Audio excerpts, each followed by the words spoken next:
Walang takas sa mga pulis ang isang nanay sa Leyte at isang guro sa Cavite na parehong sangkot umano sa pangahalay ng mga menor de edad. Nakatutok si June Veneracion. Sa bisa ng warrant to search, seize and examine computer data, sinalakay ng Women and Children Protection Center ng PNP ang bahay ng isang teacher sa Indang, Cavite. Nakita sa kanyang mga electronic gadget ang 32 malalaswang video niya at 6 niyang junior high school students.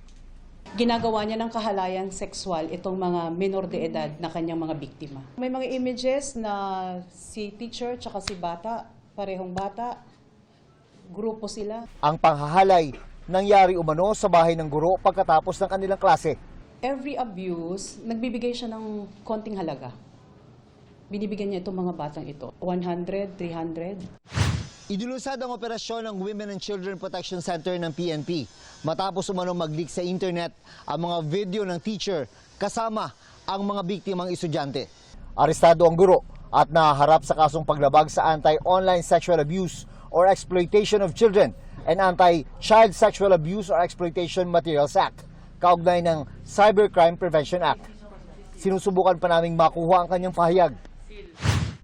Sa Abuyog, Leyte, isang ina naman ang inaresto ng WCPC dahil sa pangahalay sa kanyang 3 anak at 4 na kamag-anak na pawang mga minor de edad.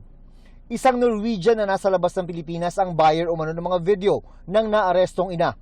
Wala pa siyang pahayag sa ngayon. Walang nag-usaek na libo-libo ang hiningi. As in, lalong nakakalungkot na it ranges from a few hundreds to 1,000, 3,000, hanggang ganun lang. But the extent of the abuse talagang sobra. Para sa GMA Integrated News, June Veneracion, nakatutok, 24 oras. Idiniin ni Vice President Sara Duterte na may impormasyon na nakikipag-ugnayan ang ilang opisyal ng Pilipinas sa mga investigador ng ICC. Kaugnay naman sa kung posibleng makauwi si dating Pangulong Rodrigo Duterte, sinabi ng bise na hindi na nila tinitignan kung may ganyang tsansa. Nakatutok si Rafi Tima.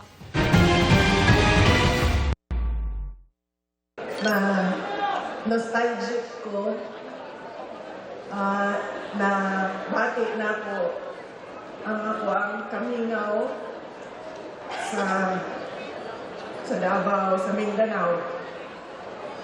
Naging emosyonal si Vice President Sara Duterte sa isang programa kahapon sa kanyang kinalakiang Davao City. Dating nagsilbing mayor at vice mayor si Duterte ng Davao City. Sa pag-uwi sa Davao, napaisip daw siya kung ano kayang mangyayari kung hindi niya tinuloy noon ang pagtakbo sa pagka-vice presidente at tumakbo na lang sanang mayor. Nostalgic ko kay nakita na ako mga kauman sa City Hall, Carianto, and nakaingon ko sa akong kaugalingon nga nakagaganina, nakahuna-huna ako sa ako ang kaugalingon. Kung sa kahaon, nilagan na lang ko ang mayor. Wala na lang ko nilagan ang vice president. Vice President Gani, magdakot na ito. Pagtitiyak niya, itutuloy niya ang pagtakbo para sa pagkapangulo ng Pilipinas sa 2028. Ayon pa kay Duterte, maraming grupo rin daw ang nagkansela ng kanilang imbitasyon sa kanya mula noong nagbitiw siya bilang Education Secretary at nag-anunsyo ng kanyang kandidatura. Ani Duterte, iniiwasan umano ng mga grupo na mapag-initan ng Administrasyong Marcos. Dahil kaayo ang nag-cancel o ilahang mga imbitasyon sa ako. Tungod kay dili daw sila gusto nga matutok sa ilaha ang kanang init gikan sa politika sa administrasyon. Sinusubukan pa namin makuha ang reaksyon ng palasyo ukol dito. Samantala, nagpaabot ng pasasalamat ang bise sa kanilang mga taga-suporta. Nais din daw magpasalamat ni dating Pangulong Rodrigo Duterte na nasa The Hague, Netherlands, kung saan nagpapatuloy ang kanyang confirmation of charges hearing sa International Criminal Court. Nakausap daw ng bise ang ama noong Enero. Nga ating istorya sa iyaha o pirmiliyang ginausap-usap ka na ko nga ipaabot sa tanan. Nun siya ipaabot sa tanang maminaw nga Pilipino ang ako ang pasalamat sa ilahang pag-ampo para ko makauli sa Pilipinas. ug sa ilahang suporta.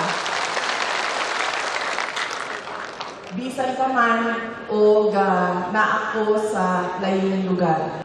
Nauna nang sinabi ng bise sa isang interview na hindi na nila iniisip kung makakauwi pa ng Pilipinas ang kanyang ama. Hindi na namin tinitingnan yung chances of coming home eh. In fact, hindi na namin pinag-uusapan yun, sir. Kung makikita nyo doon sa statement niya sa court, ay sinasabi niya sa court na natanggap ko na posibleng dito ako mamatay sa kulungan ng ICC. Naglabas naman ng pahayag ang bise sa aligasyon ng ilang dating sundalo na pinondohan umano ng pera mula kay dating Congressman Zaldico at dating Senador Antonio Trillanes ang mga taga-ICC na nagpunta dito sa Pilipinas para sa kanilang investigasyon sa mga insidente ng extrajudicial killings noong panahon ni dating Pangulong Rodrigo Duterte. Sabi ng bise, noon pa man daw ay may impormasyon na sa pakikipag-ugnayan ng ilang opisyal ng Pilipinas sa mga investigador ng ICC. Sumulat pa nga daw siya noon sa Pangulo ukol dito. Ang pagtitiyak daw sa kanya noon ng Pangulo, hindi makikipagtulungan ng bansa sa ICC. Ang mga testimonya raw ng mga dating security personnel ni Ko ay lalong nagpapatibay sa mga nauna na raw niyang babala sa kanyang ama, pati na kay Senador Bato de la Rosa tungkol sa presensya ng ICC sa bansa. Hindi na niya ito simpleng alitan o usaping pampolitika, kundi tungkol na sa pangunahing prinsipyo ng pambansang soberenya at sa limitasyon ng panghihimasok ng mga dayuhang institusyon sa mga isyu ng bansa. Para sa GMA Integrated News, Rafi Tima nakatutok, 24 oras. Chika Minute na po mga kapuso at makakasama natin ngayong Thursday Chikahan si Sparkle Star at Stars on the Floor backstage host, Lexi Gonzalez. Lexi! Thank you, Miss Vicky, and good evening mga kapuso. From a near-death experience hanggang sa isang diagnosis, aminado si Apoy sa Dugo star El Villanueva na mahirap ang mga pinagdaanan niya recently. Nagsimbing wake-up call daw ang mga ito para mas ma-appreciate niya ang buhay. Ichichika yan ni Nelson Canlas. Sa pagpapatuloy ng GMA Integrated News Interviews, muling binalikan ni Apoy sa Dugo star El Villanueva ang kanyang near-death experience. Mag-iisang taon na sa Marso mula nang mabalot ng bangungot ang dapat sana'y masayang bakasyon niya at ng boyfriend na si Derek Monasterio sa Switzerland. Habang nasa taas kasi ng Mount Titlis, dumaustos pababa si El na nakuna ng kanyang cellphone. Si Derek nagpa-picture. Sabi niya, kunan mo ako Snow Angel. Mga ganyan-ganyan siya. Tapos sige. Tapos maya-maya, boosh. Dire-diretso ako pababa. Tapos foggy, wala akong makita. Puro white. Tapos dire-diretso lang. Hindi ka niya nakita? Hindi niya na ako makita. Tapos akala ko, kasi nasa pinaka-peak kami ng Mount Titlis. Wala na akong maisip na, ang naiisip ko lang, ito na ba yun? Ito na ba yun? Before mangyari yung trip na yun, nasa dark place ako. I was being ungrateful na. Because I can't help it. Alam mo yung kapag ang dami ng thoughts na nangyayari sa mind mo, hindi mo na ma-filter out na nagiging ungrateful ka na ang dami mo ng question, if what's happening is enough na ba. I think part din yun ng midlife, quarter-life crisis. Ganon. Naging wake-up call daw para sa aktres ang aksidente. At nagpa-check din ako and then yung sinabi sa akin ng doctor was really shocking to me na hindi ko siya ma-accept. Hindi ko siya ma-accept. Care to share? Ano yun? No. Basta she said something na it was shocking for me that I am diagnosed with this. Possibly. How are you now? I'm good. Natatakot lang bumalik yung ganong feeling. Step by step muna. Kasi dati masyado akong nakafocus sa isang bagay, sa career ko. So nakakalimutan ko yung sarili ko. Totoo pala siya. That slope That slope, taught you a lot of things. yes, that slope made me realize that life itself is already a gift. Life itself is already enough. Gift siya ni God na pangalagaan mo. Tignan mo yung magagandang bagay sa paligid mo dahil madami talaga. There are many things to be grateful for. And this, in essence, is your second chance. Yes, it is my second chance, So, I guess. paano mo na hinaharap ngayon? Iba na. Live to the fullest. Live at the moment. I spend so much time not looking at my phone. I don't use my phone as much. And I do appreciate the people around me. I really take my time to talk to them. Nung naging mas open ako sa buhay, I started caring less with what other people think. Just spreading the love. Alam mo yung pag punong-puno ka na ng pagmamahal, dun ka makapagbigay ng pagmamahal sa iba. Mapapanood sina Elle at Ashley Ortega sa upcoming series na Apoy sa Dugo, kung saan gaganap sila na magkapatid. Ngayon lang daw sila mapapanood ng mga kapuso na gumanap sa challenging roles tungkol sa pamilya, pagmamahal at obsession. Binuhusan din nila ang kanilang roles ng matinding paghahanda para daw mas maging makatotohanan ang kanilang pagganap. Mapapanood na ang Apoy sa Dugo sa March 2 sa GMA Afternoon Prime. Nelson Canlas, updated sa Showbiz Happening. Kakapasok lang po na balita, kasalukuyan pong nagaganap ang isang moderately explosive eruption ng Bulkang Kanlaon ayon po yan sa FIVOX. Patuloy na umantabay sa mga programa po ng GMA Integrated News para sa iba pang detalye.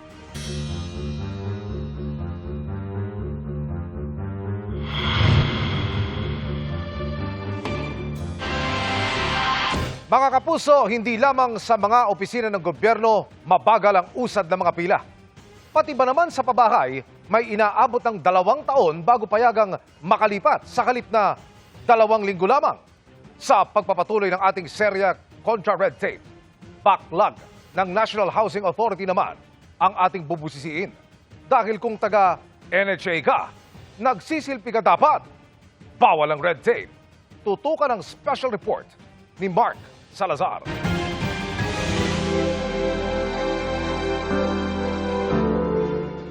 Sabi nga ng isang sikat na kataga, there's no place like home. Pero masasabi pa ba nating tama ito?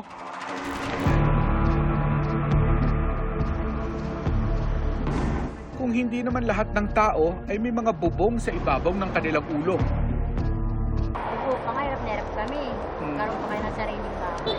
Pinangarap mo? Oo naman po. Bakit naman po? Lahat naman po sino pinangarap ko karoon bahay. Ayon sa UN Habitat Philippines Country Report noong 2023, tinatayang halos 4 na milyong Pilipino ang kabilang sa ISF o Informal Settler Families sa NCR o National Capital Region pa lamang. Ito yung mga pamilyang walang permanenteng tirahan. Sa madaling salita, nakikitira lang o yung nasa ikangay barong-barong. Ang nakaatang para solusyonan yan ang ilang ahensya ng gobyerno gaya ng NHA o National Housing Authority na layong lumikha ng abot-kaya, desente at sapat na bilang ng pabahay, lalo na para sa ating mahihirap na kababayan. Isa sa milyon-milyong Pilipinong hangad na magkabahay, natagpuan namin sa lungsod ng Parañaque, si Rosalie, na kabilang din sa itinuturing na ISF. 2018, nasunugan po kami. Tapos doon na po kami ipinasok, in-apply po ng NHA ng barangay namin. Fast forward to 2023, abot kamay na ang pangarap ni Rosalie. Nang gawaran ng National Housing Authority o NHA ang kanyang pamilya ng unit sa proyekto nitong pabahay sa Naik, Cavite. Mismong si Pangulong Bongbong Marcos pa nga ang nagpasinaya nito. Dito po mismo ginanap, yan po yung ibinigay ko sa amin. Para maisapinal at legal na ma-turn over sa kanila ang kanilang forever home, kinakailangan lang daw maghintay ng nasa 2 linggo at magpasa ng mga kaukalang papeles, bagay na nakumpleto naman daw ni Rosalie. Habang naghihintay, nakailang beses din nilang nabisita at nalinis ang kanilang magiging bagong bahay. Pero inabot na ng 2 taon, hindi pa rin na ito-turn over sa kanilang bahay. At laking gulat ni Rosalie dahil noong Setyembre ng nakaraang taon. Lahat po dyan may mga nakatira na po. Nagpunta kami sa pabahay sa Naik. At hindi lang pala si Rosalie ang may ganitong problema. Ang iba sa kanila hindi na natirhan o nasilayan man lang ang kanilang mga bahay. Si May, nagka-problema ng mabiyuda. Kailan po namatay ang mister niyo? September po, 2025. Sa kanya kasi nakapangalan lahat dito sa Sere. May po. Dahil? Sa akin lahat.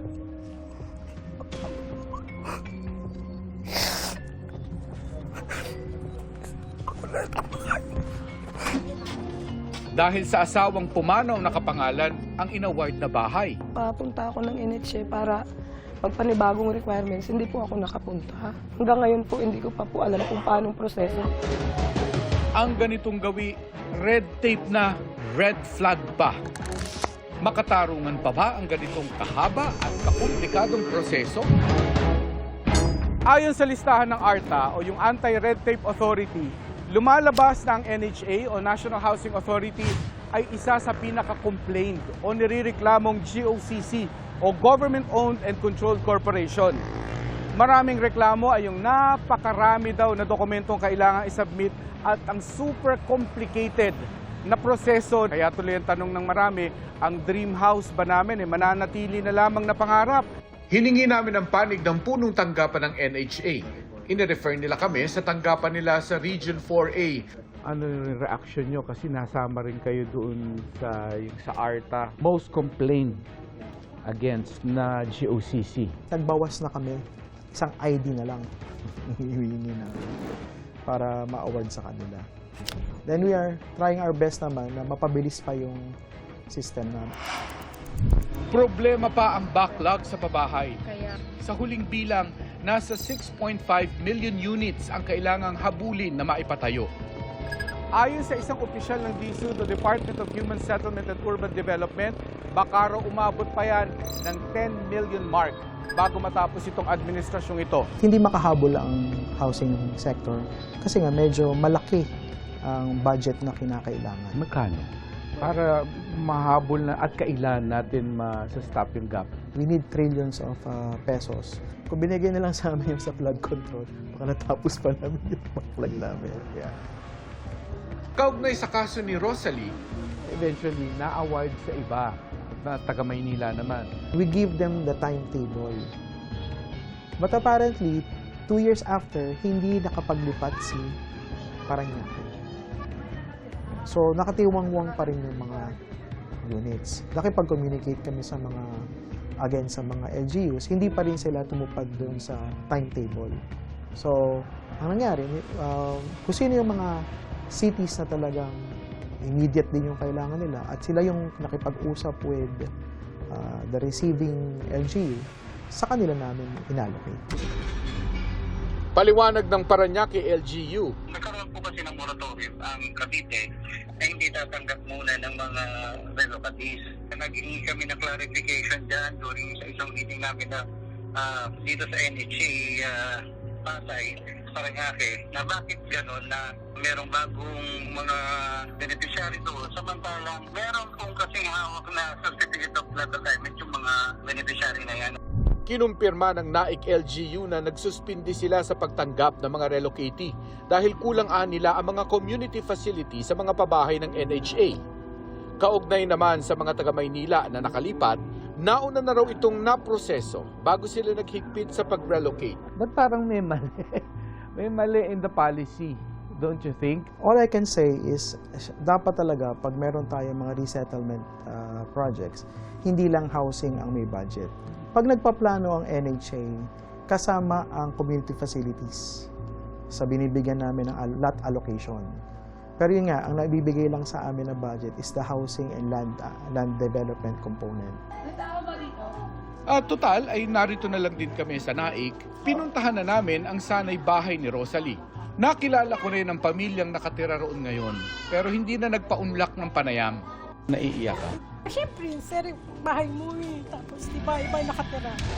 Lahat naman po sino pinangarap ko ng bahay. Naibigay lang sa amin ito. Masaya na kami. Hanggang ngayon po, hindi ko pa po alam kung paano ang proseso. Naway dumating na ang panahon na ang mga tumatangis para maibigay ang nararapat na bahay, tatahan na sa sarili nilang tahanan.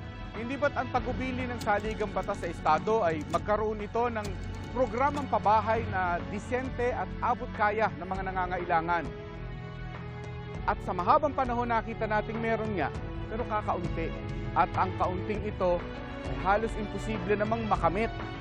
Kaya ang mga milyon-milyong pamilyang Pilipinong walang bahay Tuloy lang ang pangarap at itutuloy daw nila ang pakikipaglaban para sa pangarap na ito. Para sa GMA Integrated News, Mark Salazar, nakatutok, 24 oras. Pinasinayaan ni Pangulong Bongbong Marcos ang isang pasilidad sa Liloan, Cebu na layong tulungan ang mga nasa lansangan. Kayang tanggapin sa Pag-abot Processing Center ang mahigit 120 benepisyaryo. Bukod sa pansamantalang matutuluyan, bibigyan din sila ng pangunahing pangangailangan tulad ng pagkain at damit, gayon din ng medical at psychosocial services at livelihood support. Inispeksyon din ng Pangulo ang Visayas Disaster Resource Center sa Mandaue, Cebu, kung saan demakina na ang pagproseso sa mga food pack na ipamamahagi kung may krisis o sakuna. Ayon sa Pangulo, hanggang 5 milyong food packs ang kayang iproseso roon.